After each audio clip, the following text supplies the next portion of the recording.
జలమయమయ్యాయి. ఓవైపు రోడ్లు, వర్షపు నీరు, మరోవైపు ట్రాఫిక్ జామ్తో సిటీ జనం తీవ్ర ఇబ్బందులు పడ్డారు.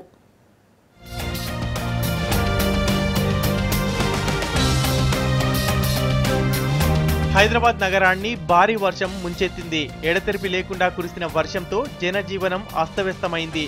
డ్రైనేజీలు పొంగి పొర్లడంతో రోడ్లన్నీ కాల్వలను తలపించాయి. లోతట్టు ప్రాంతాలన్నీ జలమయమయ్యాయి.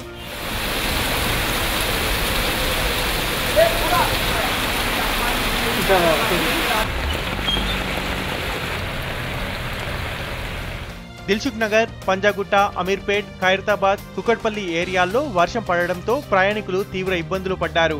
మామూలు టైంలోనే రద్దీగా ఉండే ఏరియాలు కావడంతో వాహనదారులు గంటల కొద్దీ ట్రాఫిక్లో చిక్కుకొని తీవ్ర ఇబ్బందులు పడ్డారు.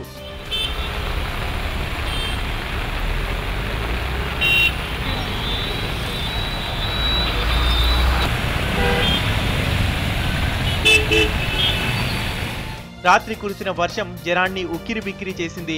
లోతట్టు ప్రాంతాల్లోని బస్తీలు, కాలనీలు నీట మునిగాయి. నాలల్లోని మురికి నీరు ముంచెత్తడంతో కొన్ని ప్రాంతాల్లోని ఇళ్లలోకి వరద నీరు చేరింది. ఇక వర్షంతో కరెంటు నిలిపివేయడంతో కొన్ని ప్రాంతాల్లో చీకట్లు కమ్ముకున్నాయి.